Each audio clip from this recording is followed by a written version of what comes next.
acting through history, delivering one hidden miracle after another to help the Jews survive, keeping his promise that Israel would remain an eternal nation. God didn't make this promise to Jews. There's total arguments about the Jews even existing at these certain times. Although, and let's not get into that.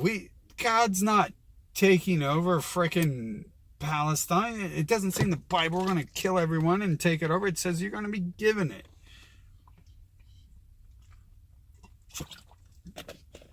Yeah, these people are scapegoating God for everything they do. We learn from the Talmud that this state of affairs was actually prophesied in the book of Deuteronomy, where God says, I will surely conceal my face on that day. Deuteronomy 31:18. Okay, God did not send a whore to take over a nation. What type of degenerate... If God's up there, you know what I'm saying? If there's good God up there and he wants something to happen, he's going to make it happen. He's not going to... Why would he horrorize a woman and do this? Just make it happen. You don't have to horrorize shit. This is Jews concealing their identity and being whores, being degenerates. The Hebrew word for conceal, Hester, because of its identical root letters with the name Esther, is read as an allusion to this time. Let's see how much we have. Okay, we don't have too much more. I'm going to run through this. In the time, hidden face God. In the time when the first temple stood, you could see God's presence clearly. You could feel God in Jerusalem. God is always here, but since the temple's destruction, the level of spirituality in general is lower, and the Jews' ability to relate to God from that period on is much less direct. From this time forward, God will not act in history in the open manner he had previously, but God is always there.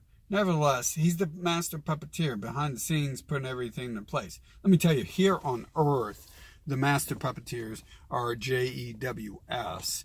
And, there might be something else controlling stuff and forcing people like me to become educated like this.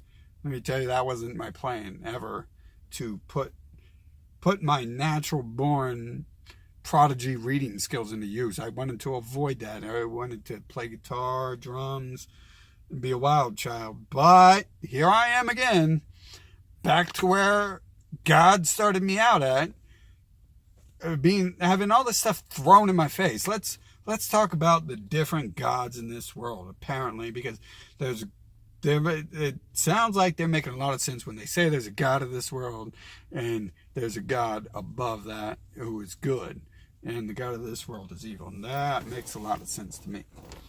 The book of Esther is the ultimate story of God putting the cure before the disease.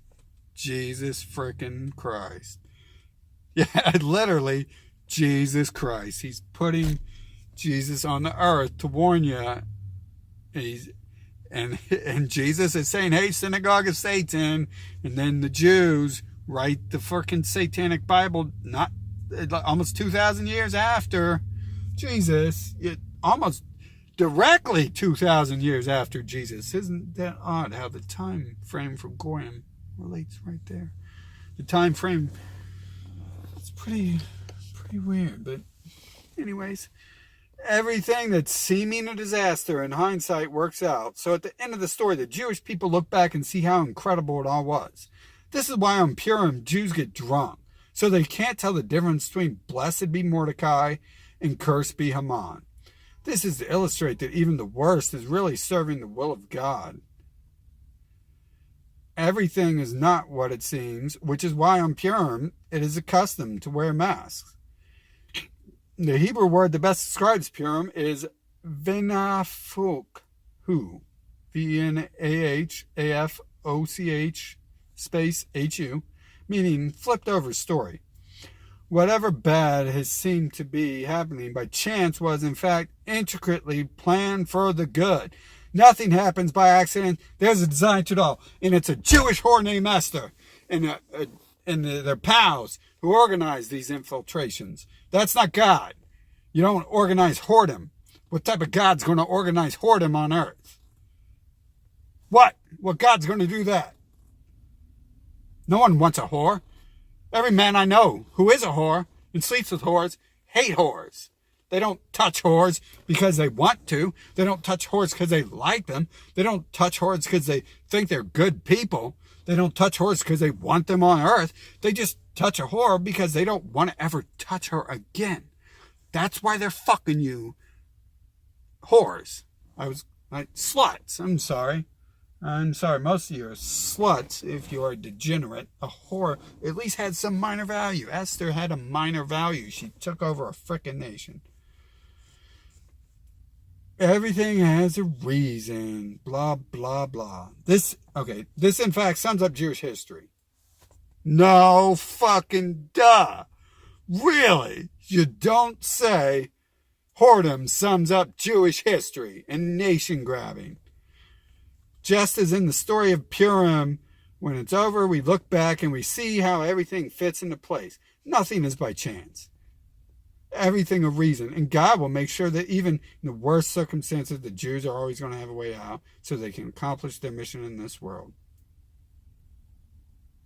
Yeah. God's going to see to it. The next part of their mission means rebuilding the temple.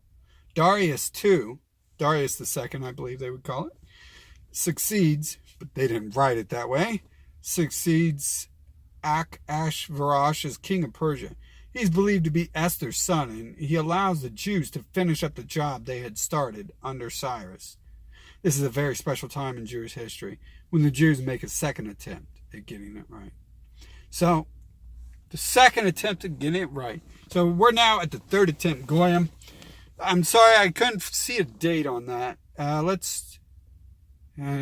not in the area of internet either, so I'm not sure what date this was written on. But they said we have 14 years when this happens, right? Give me a second here. Maybe the video will end. This is pretty much the end of the video here. But whenever this was written, no date on it. What type of... Okay, here we go. April 21st, 2001. Goyim. They give it 14 years. So they were saying 2015 was the time frame. That's interesting. So, what year did Trump start running for president? Probably about 2015. Definitely the Andrew Anglin Nazi sites were popping up. 2015, the end of the libertarian area and the start of the alt-right Trumper Nazis. Jewish Trumper neo-Nazis. So let's, I always like to try to say neo-Nazis because we can't prove yesterday. But, as is written, what has been will always be, will be again. Nothing is new under the sun. And they are right. In fact, there was no reason for me to believe Psalms or anything like that where they have little poems written that could just be any gibberish. But the book of John and some of King David's words are mirror images today. And that's what he's saying is you only have to look at today to understand the past. You don't have to study the past to understand today. And you don't have to understand today if you have completely understood the past. If you have studied in the past. That's basically what he's saying in those quotes is all my knowledge means nothing. And it does. He's saying the more knowledge he has, the more he feels, the more you feel distant. The smarter I get. They call it gifted and talented, but these school systems are idiots. So I'm going to take it on myself to call myself a prodigy. And the system itself, not just how I felt, but the system took it upon itself to throw me in a corner and isolate me from the rest of the people. Most of the gifted and talented people had about a similar thing, but for me, it was quite different. Totally isolated, and I've been isolated my whole life for the same thing. So they're right, and they're definitely, it's fact in some of these parts of the Bible. what has always been will be. It's the same cycle over and over. This is the third time they're trying to do this rebuilding, at least that we have. You see, written history began about 5,776 years ago. For Goyim, it began about 2,000 years ago. With the advent of the church, we began to have intellects hide out in the church. And that's another video. This is 50 minutes. This is going to cut off at some point, possibly. So maybe I should wrap this up. But I just wanted to go into the CBC. They're lying. You know, I just read that to you. I pointed out the discrepancies. You got on Zionist Watch, you have that video that they posted from CBC where they're blah, blah, blah. And they're totally going to ignore the Purim part in the bloodline study. And let's close this out on some of these people who are saying the Bible is a book of bloodlines, which is pretty much everyone. All the groups who say they are the real Jews or the Bible is their book, which is everyone. I mean, are the Hindus saying it? Who knows? Are the Asians saying it? Who knows? They are very super secretive. It's going to be a while before we figure out what's going on over there. They are hiding a key to this planet in there, and I believe that is probably the main reason why they're so secretive. They are hiding a key. But you know, I went through this, and what they're telling you is a lot of BS in that story. It's a lot of hokey pokey, hocus pocus, bogus nonsense. And let me tell you the difference between some sort of voodoo ritual, which even voodoo might be simple science where they have mixed. Some of it might be science where they mix ingredients of the earth. Back in the past, when was it Newton who did the science? Who did the chemistry first? No, it was anyways, it was the one who fucking hated his school, and he was shunned because he knew so much, and they were like, "You're stupid, you don't know anything." And it was around the time of alchemy. Was it Newton? Whatever. But he was eventually called kook and stuff because he was trying to use different temperatures, baking and stuff, and fire to meld together different stones, different materials, different materials of all sorts, plant material and all that. And he was called Hokey Pokey. So he was like really the founder of that stuff. But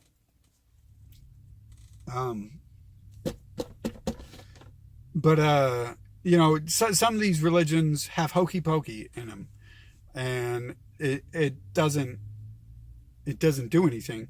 But the Jewish religion is, they even brag, it's not hokey pokey, it's not hocus pocus, it's not gibberish. They brag, they don't believe in God. It's which is weird. Why are they talking about God here? Many of them brag they don't even believe in it, and they're deception is why, obviously, right? And then they're like, they're using real life things like the Purim occultic ritual, as I call it. It's a real ritual. They mix the bloodline. They go like that, and magic happens, right?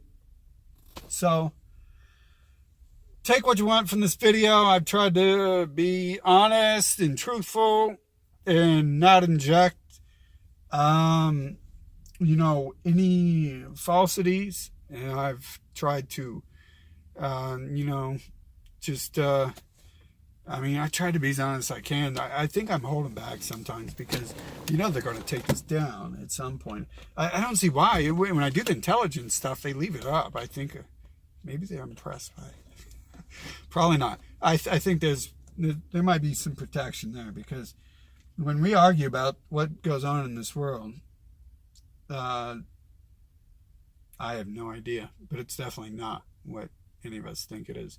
So that's another video. We'll get to that at some point here soon, but I just wanted to put that out because that's right up my line to discuss the thing I think is most important. That helps expose Trump and Clinton. Even Obama has some of them in his family, but Trump and Clinton definitely The Purim ritual is everything.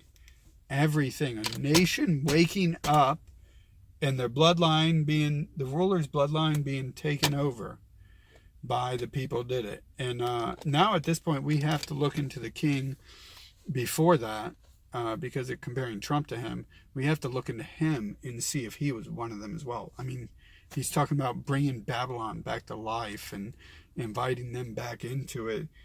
Who else could it be? A Pokemon? Y'all have a good one.